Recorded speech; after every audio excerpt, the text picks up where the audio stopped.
after a year of doing this, I sat down and said, okay, well, I really need to start writing. So it happened that some friends invited me to go out to Palm Springs for Memorial Day weekend. And I took my laptop with me. The place we went was this very exclusive kind of private community that had beautiful custom homes that were separated by vast expanses of grass, no fences, but you couldn't see anybody else's houses. It was just very, very exclusive and private, and a little tiny pool in the backyard. So the first day we were there, this is Memorial Day weekend, I went out, sat down next to the pool, turned on my laptop, and I started writing chapter 1. And it was like reading a book, because what I didn't do, and this is why I was telling you this is not like an instructional presentation, is I didn't do an outline. I had no idea what I was writing about. I just literally started writing this as though I were reading a book. And it started coming to me. So I sat down and I started typing. And that morning, I typed the entire first chapter of this book. And at the end of that first chapter, my main character was dead. Dead. So I sat back and said, oh, that's great. What am I going to do now? Well, tomorrow morning, you're going to come back out here by the pool, and you're going to start up your laptop, and you're going to write chapter 2. So I did. And that morning, started typing, and this character came out of nowhere. I have no idea where this guy came from. But he was the main character. So I thought, okay, I'm taking this ride. And it was really literally like reading somebody else's book, only I'm writing it while it's happening.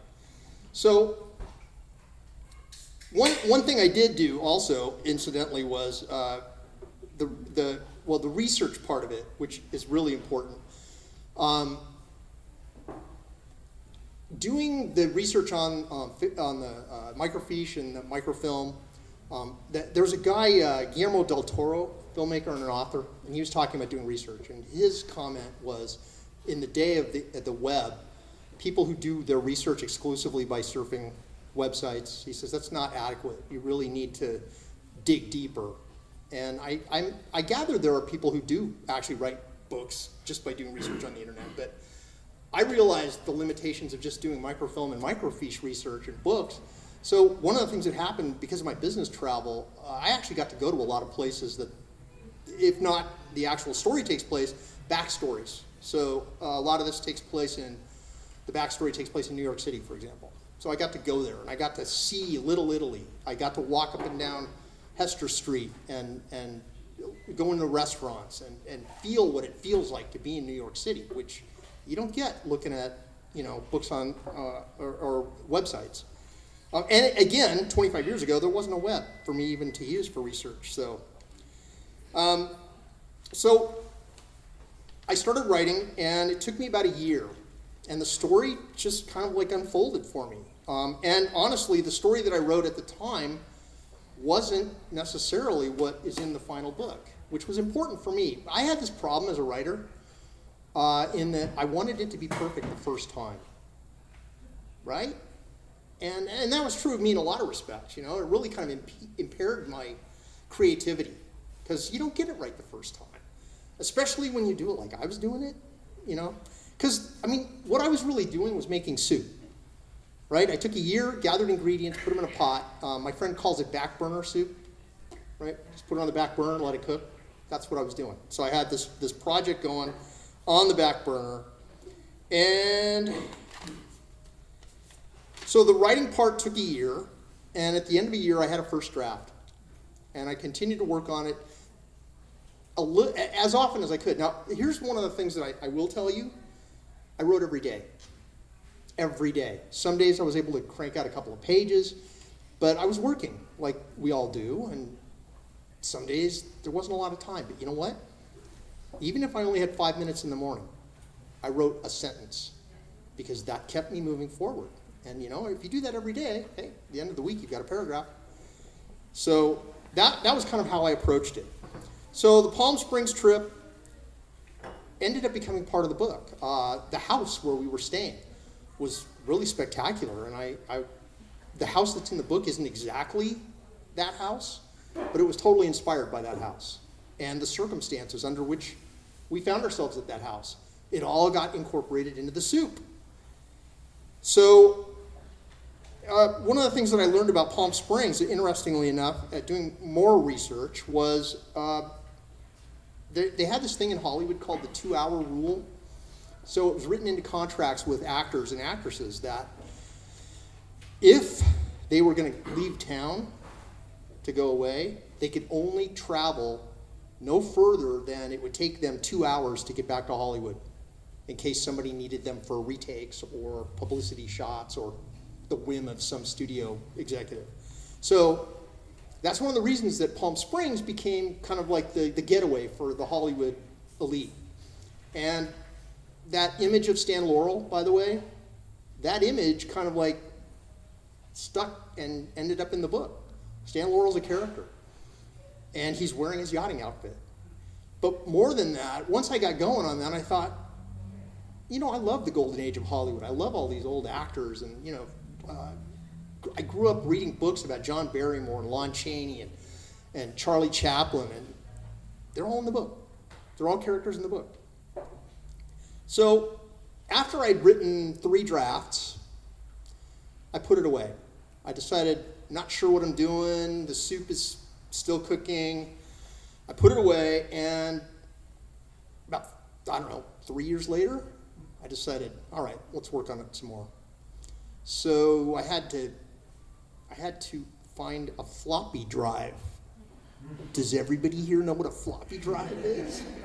Because this book was on floppy disks, and so I actually had to get a floppy drive and transfer these files off of this floppy drive onto my computer. And I started working on it again. And this time I did 3 more drafts, and it was moving forward. I felt pretty good about it. And after the 6th draft, I decided, all right, it's time for me to let some people read this book.